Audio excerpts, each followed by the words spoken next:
just start in my mid 40s, actually late 40s, with ADHD, perimenopause, single mom who is dealing with post separation abuse, a YouTube channel? That is the question on the plate today, and I'm going to investigate it with 3 things that I use in order to help me. Well, you'll have to stick around to see if I'm going to make the leap or not.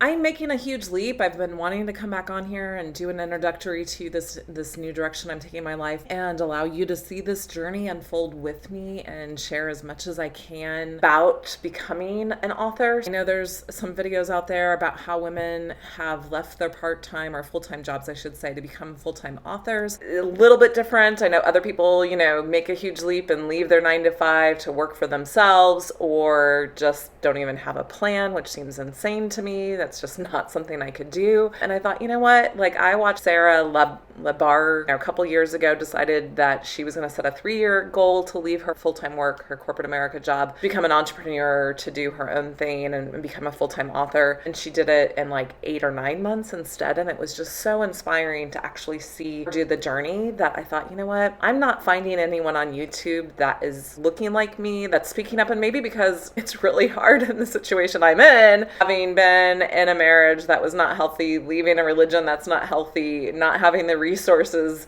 in order to make this kind of leap, it makes sense that there wouldn't be a lot of women out there doing what I want to see myself doing. But I've been very fortunate in the last 5 months with a great Airbnb. Well, they didn't leave the house great, so that was not fortunate, but it gave me the leg up I finally needed to be okay, I've saved enough. I think I could make it 6 months and just go all in on my own creative projects and see what happens. It's been a long time in coming. I've wanted to be an entrepreneur all of my life since I was a young girl. I didn't even know that that's what it would have been, as I wanted to be a writer and a dancer. Those weren't really, feasible, I thought, so I became a business person. This is a journey video of how I'm leaving, not necessarily corporate America, but leaving the pursuit of corporate America in order to really pursue my own passions. I wanted to make it as attainable and reachable for other people, especially women that have come out of situations like me, as possible, and to give people the steps that I'm taking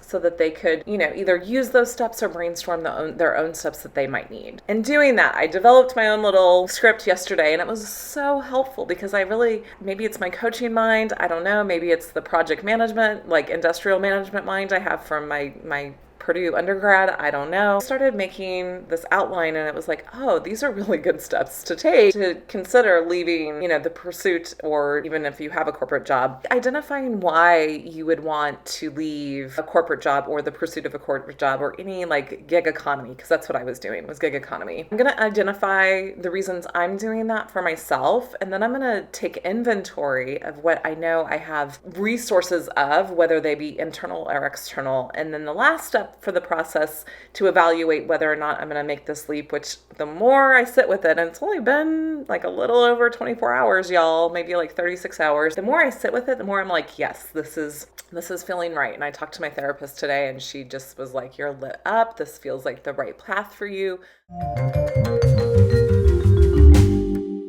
Why do I want to do this? I think what it comes down to is I feel very disillusioned by the state of our economy and corporate America and working in America. I know many of us are on that path, so many of us. I've watched in preparing for this video. This is the Great Resignation 2.0 happening right now. People are leaving their jobs because wages have not increased since 1940 to follow production increase. So we're working harder, producing more, and getting paid equivalently less. And we're just tired. If I'm coming down to that point where if I'm going to work that hard for that little of money, I'm going to do it for myself. I might not make as much money as I would down the street, but it's probably not going to be that much less, or it has the potential to be more. So I'd rather take that than the disillusionment that corporate America has given us. And for me personally, I was sold that story of the baby boomers, go to school, get good grades, get a good internship, that you're doing all of these steps and life will be okay. That was the promise we were sold in the 1980s and 90s and probably even into the early 2000s. It's not okay, especially if you have decided to become a mother, whether you're a stay-at-home mom or not. I became a stay-at-home mom for about 10 years it really has not been okay. I have not been able to get back into the workforce with anything besides Uber, Lyft, and Airbnb, besides the gig economy. Thank goddess for the gig economy, even though now it's gone to crap, except for Airbnb, but it kind of has us at the same time. You know, and I want to bring this out because I wasn't even aware of this until the last 2 or 3 months, and it's called the motherhood penalty. Now, this specifically talks about women who stay in the workforce. It does not cover women who decide to leave the workforce, and we have to do this because you're still freaking in the workforce by all means. We're just not getting paid. It's just not visible. But the motherhood penalty, this is the penalty that refers to the economic disadvantages women face in the workplace as a result of becoming mothers. This sociological concept highlights how working mothers often experience wage reductions, diminished perceived competence, and fewer career advancement opportunities compared to their childless counterparts. So it specifically talks about women to women comparisons, but it also definitely looks at studies that indicate mothers face a per child wage penalty that exacerbates the gender pay gap. So we're all familiar with that, right? Women on average still earn less on the dollar than men do for the same work. I think those two things combined, you know, whether or not I'd become a mother, I think a lot of us are becoming disillusioned, but because I became a mother and then triple whammy, stayed home, quadruple whammy, became a single mom in Silicon Valley at the height of the growing .com boom, I'm just fed up, you know? I am just so fed up trying to get my foot back in the door. I've never been able to look full-time because I've had to provide money full-time for myself, and Uber and Lyft allowed me to do that.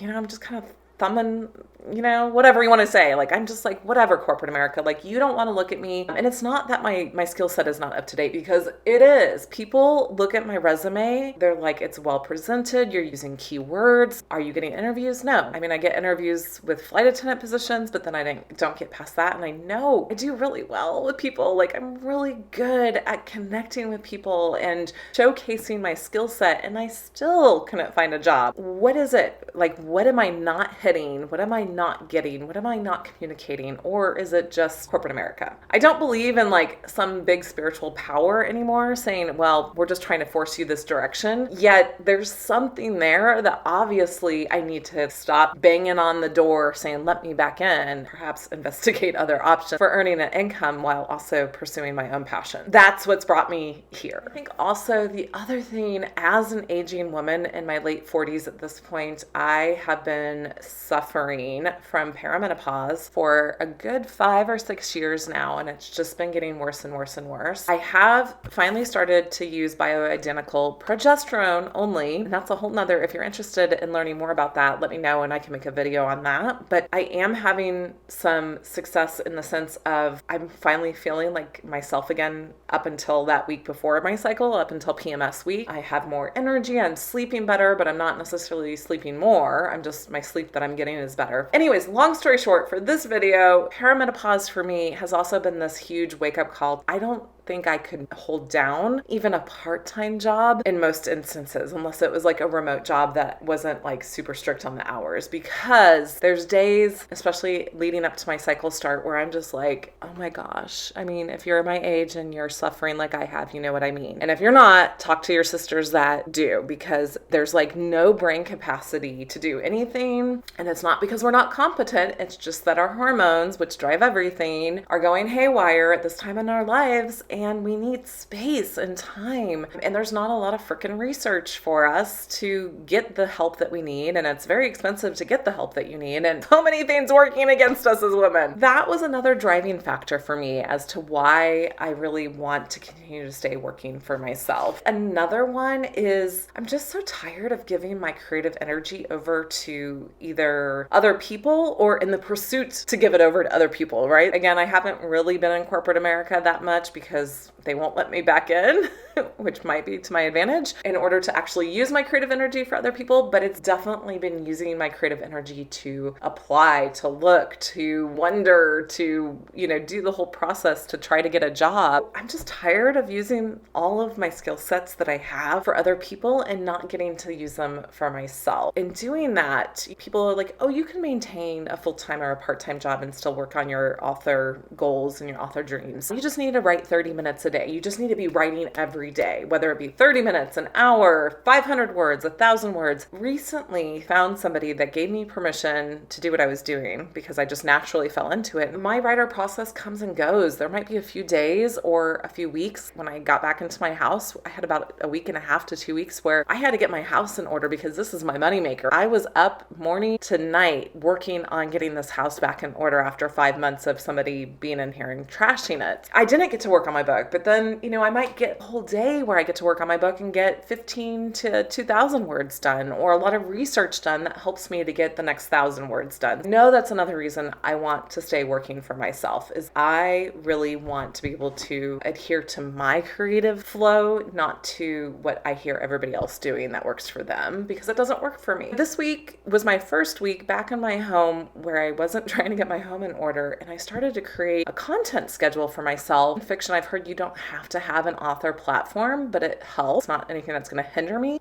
Because I've already had social media platforms started, they're not really doing much for me at this point in time, but hopefully they will. Let's just dive into this. Haven't started my MFA program yet. Don't know if I'm going to start right now. Let me just dive into creating a content schedule for myself. And I have had the best time this week creating an Etsy store and getting that going and creating very sacred, profane, irreverent, no, they're mostly irreverent little quotes to put on t-shirts and coffee mugs, digital downloads, and just a little like a little push. Go to my Etsy store, The Sacred Profane Co. Anything that you buy there is going to obviously support the work that I'm doing here. If you want to see more of this work, of course, support it on YouTube with the like and the subscribe and wherever that is down there. Yeah, I've just been having so much fun. I could do this, done this off and on, but every other time I've done it, it hasn't really been necessarily for my own creative juices. It's been to promote my other businesses I've tried that weren't right for me. Oh no, this is the sweet spot for me because I'm creating content to support the fiction and the nonfiction work I want to do. I really like this and it lights me up, even when I'm not sleeping because of my insomnia, because of perimenopause. I have stuff to get up and work on and I'm excited about it and I get started early, sometimes like before 5, and I can do this. I can take a nap later in the day because I'm on my own schedule. Why wouldn't I want to continue that? I'm used to having that flexibility and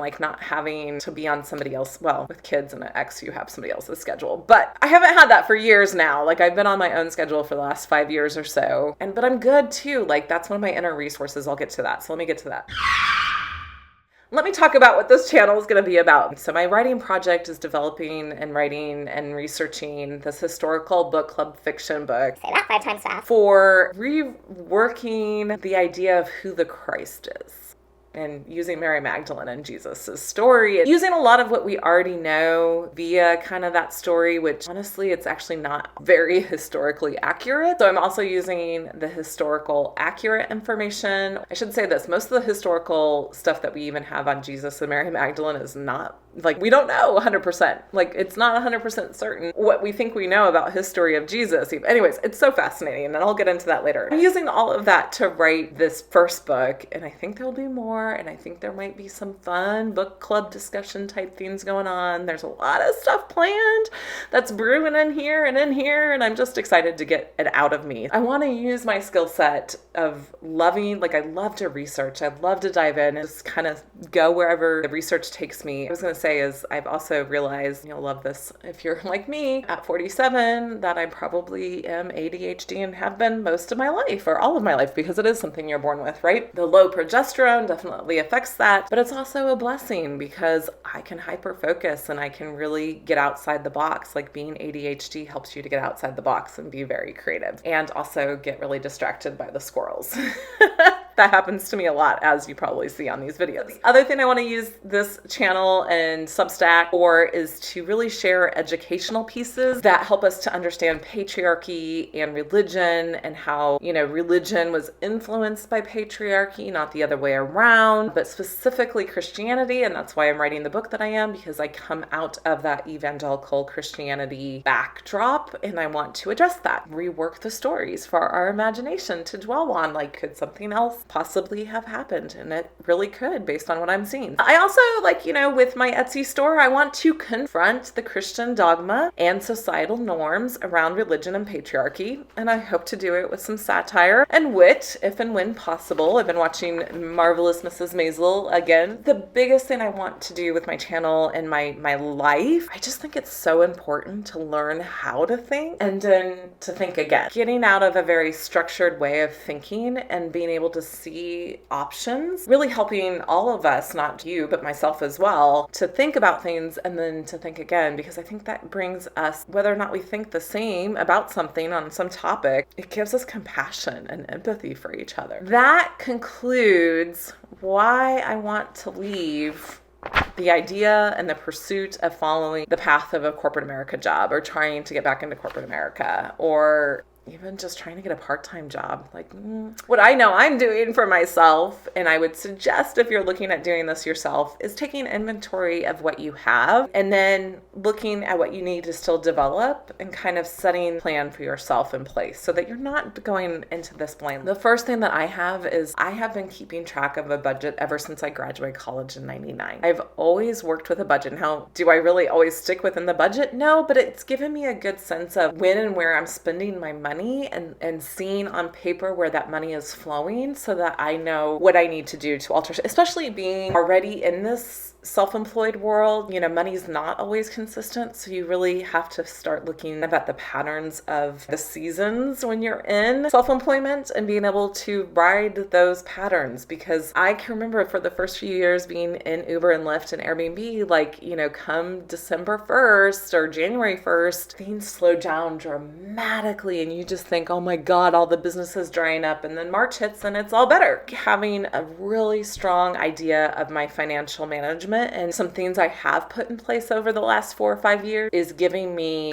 green light. I would say yellow light, right? Like, I haven't 100% committed to this yet, but I'm like 95% there, maybe 99%. I think once I do my budget, I will feel even better, right? So yeah, I have a strong budget, know where and when I can spend my money. I will be honest, when I took on a second home in the end of 2022, a second Airbnb home that did not do well, I didn't necessarily lose money on the sale of that home. Thankfully, I kind of just about broke out even. I actually did lose a little bit of money, but I had bought it for some other clever kind of tax purposes as well that worked in my favor, that helped with the loss of that money. But I did take on quite a bit of debt in order to get that home decorated and in the inventory in the home that you need to have for an Airbnb. And so that is sitting on my shoulders, but I did it all on 0% interest, and I keep doing it on, I just keep rolling it onto 0% interest credit cards. Well, I will be honest, it's not the most comfortable. I really want to use my savings to pay it down and just be done with it, but it's 0%. I'm earning 4% on my savings. It doesn't make financial sense to pay it off if it's 0%, right? That is the one thing that I'm working with, and I do have to keep in mind, but it's not that big of a thing to me because, again, 0% interest, y'all. Let me just say, a journey that I'm about to embark on, hopefully, still not 100% sure, right? I'm going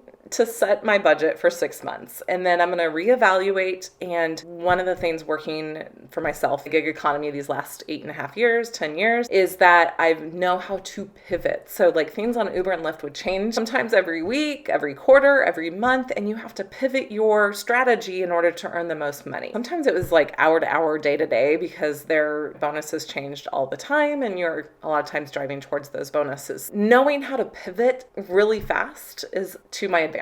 Right? Right after Easter time, I will reevaluate. Hopefully I have a lot more of my book written, start to think about whether or not I might be ready to go into my MFA program, and if I have a financial enough base. I don't know yet. I don't know what I will want to look at 6 months from now. Stay with me on this journey, because during these next 6 months, I'm going to obviously be sharing with you how things are going, but also talking about my writing journey. Other, strong thing I do have in my favor is I have my home. I have a very good interest rate on my home. I have a very low mortgage. I could not get a home. I couldn't even get a 1-bedroom or maybe even a studio in this area for the price that I have on this mortgage. It's a big home. It's a lot to take care of. There's a lot to think about when you own a home, not just the mortgage. I mean, there's so much maintenance that you have to think about, but that is working in my favor because for the most part, I pay for my mortgage and all my monthly utility bills with Airbnb. Summer, like I said, I was blessed or, benefited or privileged, however you want to say that, to have a 5-month rental that paid me enough that I could actually stockpile some money and be okay. And so that's what I need to do though, is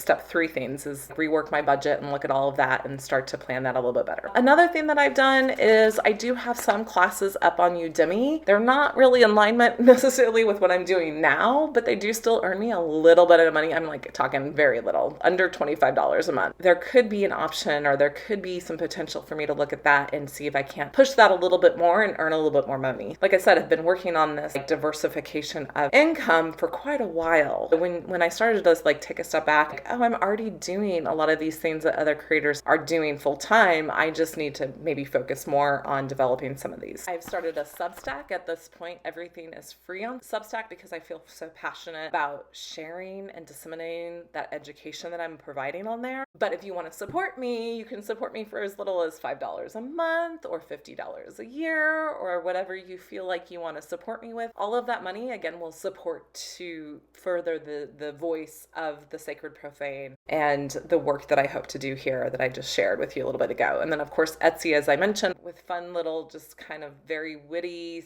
satirical, edgy. Of course, Etsy, as I mentioned, I also have a store that I'm starting over there. I will be adding a product a day for the next at least 3 months or so. Statements, some marvelous Mrs. Maisel, if you like her, some of her statements are going to be on there.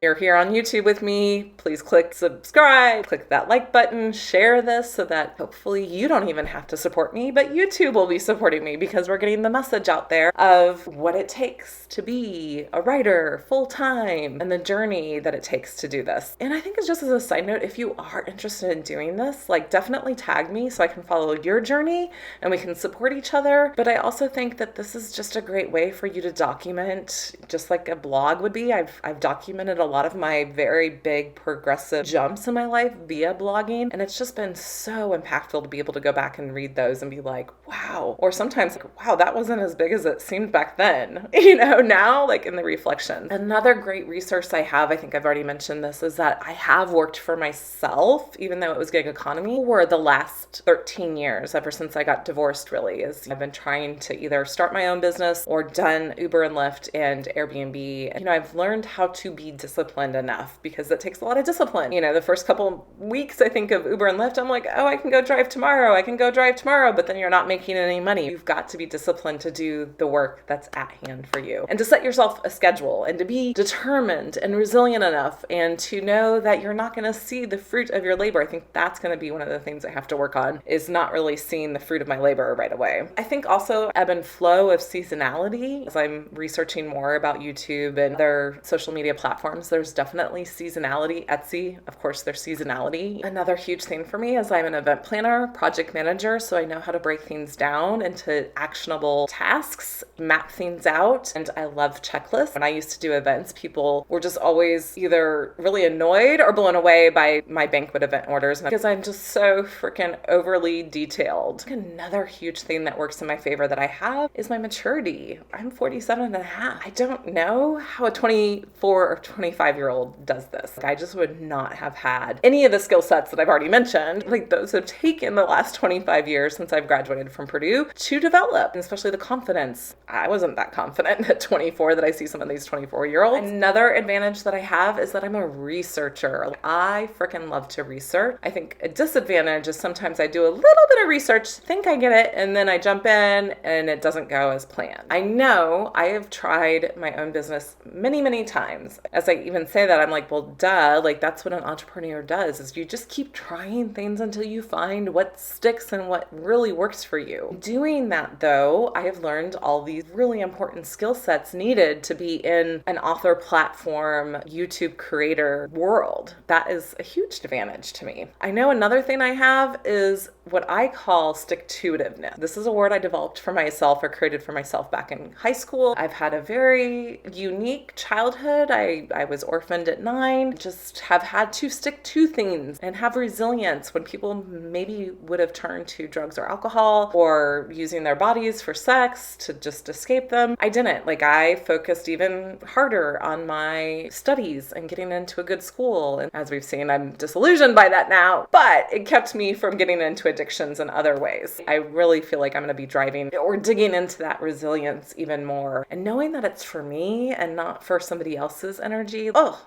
so excited about that. Okay, final part, y'all. What do I need to look at, work on, or help grow in myself as I move forward? I need to redo my budget. That's the first and foremost. I'm going to look at what I've earned. I've had this home. This will be my third Christmas season, my third winter. I was just getting on the first year, so I don't know how accurate that's going to be, but I had a pretty good winter last year. I'm going to use that to average out what I think I might earn over the next 6 months on Airbnb. I'm going to look at my saving sources. I have a couple nice things in place for myself via savings, including a whole life insurance product that has a lot of flexibility to it. And that's a whole nother thing. I have some videos on my YouTube from earlier about that. I'm just going to make sure that my savings is established. I use my whole life insurance both as kind of a business opportunity fund, but also an emergency fund. I have access to business loans because my business, I do have an LLC that's been going for a couple of years now. And so I'm seeing opportunities for business loans. I'm also going to look at writer's residencies. I think that will probably come towards the end of the 6 months. I want to focus on my creative content first. And then writer's residencies, I'm learning those can be anywhere from 1 week up to a couple months. That might be all I need to really get the first draft of this first book and get that going over to a literary agent, seeing if I can't get that process jump started. I love this idea from Sarah when I was watching her of just really setting up a paycheck coming into my business account, which is where I pay all my bills. I have a high yield savings account with Citibank. They have one of the highest yield savings account, and I'm going to set up like a paycheck probably on a weekly basis because that's what I'm used to getting paid via Uber and Lyft. I'm going to reevaluate in 6 months and see where I'm at and seeing how Airbnb is doing. Benefit in 6 months as Airbnb will have been through the low season and be ticking back up. I'm also obviously going to look at how I can grow my other content and revenue sources. So Etsy and on YouTube will probably be the first two that I really look at. Substack, again, I really want to encourage people to support me, but I don't want to make the content firewalled. I want that content to be out there for people, but that is something I could do. Of course, I'm going to look at, I'll have to do some research around this, but like what are some realistic goals if I'm being consistent with my publications and my content creation for each of these channels. So I'm going to set that up for myself probably here in the next week,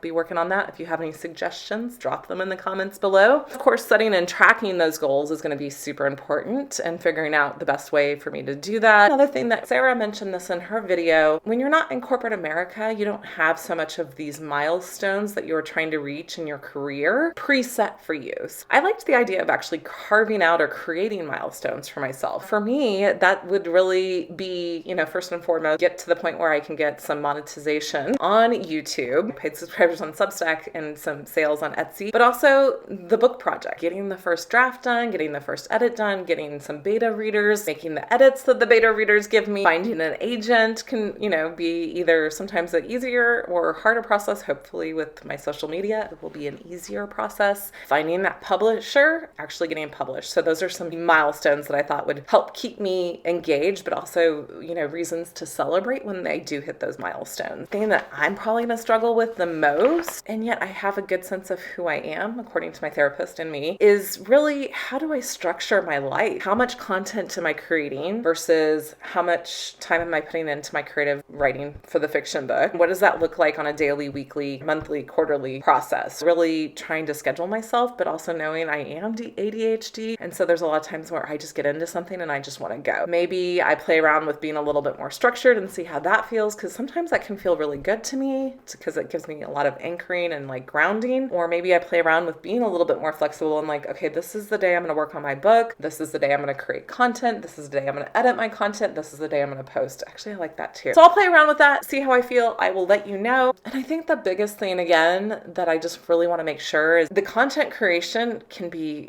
extremely taxing because it can be a lot of energy. I want to make sure that I'm not putting so much time into the content creation, the editing, the posting, that I don't have anything left for my book. Because again, that's the main thing. Like, I want to do probably like 60 to 70% content creation and 30% of my fictional work now, but eventually I want that to go at least 50-50 or maybe 40% content creation and 60% books eventually. For me, being 100% writer is just not going to fit me because I do need to have my hands in a couple different things. So, woo! Okay, we did it. Finally, after 8 takes of trying to get this out of me. I hope this was helpful. If it was, please leave me comments as to why. If there's anything that you saw or heard in this video that you want me to expand on, please share that with me. If it was not helpful, then do not leave a comment. I don't need to hear it. If there's something I didn't cover that you would like to hear, let me know. And continue to come back and check in on the journey with me. I mean, if you see this up there, then that means I'm jumping in, that I've done my research, I've worked on my budget, and yeah, that I'm doing it. Keep checking back in with me and let's see how this goes. All right, remember to subscribe and like and share with your friends, especially if they're in the same boat. Maybe they're not necessarily a writer, but they're a creator of some kind. Maybe they do jewelry, which is really popular on Etsy, by the way, or some other kind of creative project. Like, those people would probably find this really beneficial. Or if you've been through a toxic marriage and trying to leave a toxic religion of any kind, then this is probably a good space for you to be in. It's a safe space. We create safe space here. All right, sisters and brothers that want to join, so much love. All right, congratulations if you made it this far. That means you saw what I was doing in the moment as I was taking inventory, seeing what I had in place, what I would need to go into. And I think you could probably hear as I was talking through this process, moving through it with you, that I was, yes, I am all in on this. So I just wanted to give you a quick update. This is about 3.5 weeks in now. I've learned so much more. My channels are already growing. Yes, there is going to be a delay between my weekly updates, which actually probably come daily because I've been doing so much content creation, just really enjoying this journey. I just wanted to document as much, especially if you are ADHD and in perimenopause or menopause. It's a totally different journey. Like, I just want to really bring that out, that there is differences that I will be addressing through this series for you. How to structure your day. I'm finding a way to really plan that inspires my brain and gives it the dopamine hits, and that's been really just, oh my gosh. Like, I was listening to the part about not being able to hold down a job, even a part-time job. It's because I wasn't getting dopamine hits and I wouldn't be excited by it like I am with this. I pray this really works, even though I'm not a prayer. This has to work for me. I'm going to stick with it until it does. I'm getting so many great ideas. So please stay with me. Please subscribe. Please hit that little bell because that will make sure that you get alerted right when it's not quite right when the new videos come out, but it'll be pretty quick. I also wanted to let you know, sometimes daily, sometimes weekly behind the scenes type of work. And then I will do a monthly recap of all my stats and things. I decided not to do weekly just because I think there's so much small movement, especially in the beginning, that it could be really boring to do that. And it's really, I just feel so driven. I'm going to stick with it no matter what. I just think monthly would be a lot better to do. So let's see, was there anything else, Holly? No, actually, yes, there was one more thing I wanted to mention is that I am different from these other new YouTubers. When I look at their channels, they're trying to build their YouTube channel to become YouTube creator coaches. And that's not me. I have a strong feeling against that because I saw that happening in the life coaching world. If you want to know more, I can talk to you about that. Just would not pay anybody yet that hasn't proven themselves. So my main focus with this series is to help inspire you and just to finding it really encouraging to keep a journal of what I'm doing on a daily basis, sometime moment by moment basis. Well, not quite that much, but a lot of material. There is a lot of material that I've recorded. Use that to inspire you and to keep you going, to find your voice, to find your creativity, especially if you're dealing with ADHD and perimenopause and coming out of some of these toxic environments, as well as really building this channel to teach the history that gets embedded in our cultural stories and our cultural creation stories, our cultural spiritual stories that then therefore form our norms in our world without even seeing them. So that's the actual main point point of my channel. Click the subscribe button, hit the bell, share this message. Please leave your comments. I really want to hear from you as to what would be helpful for you on this journey. And then please also check out my other videos that I've been making. So that's part of why this is delayed, is because of the election, and it just catapulted me into my purpose and my mission for this work that was evolving the Saturday before the election happened. So it all happened in the same time. The next video actually will be about the last 6 months of my life that were setting me up to do this, which I didn't realize was happening. All right, y'all. So much love. I will see you in the next video.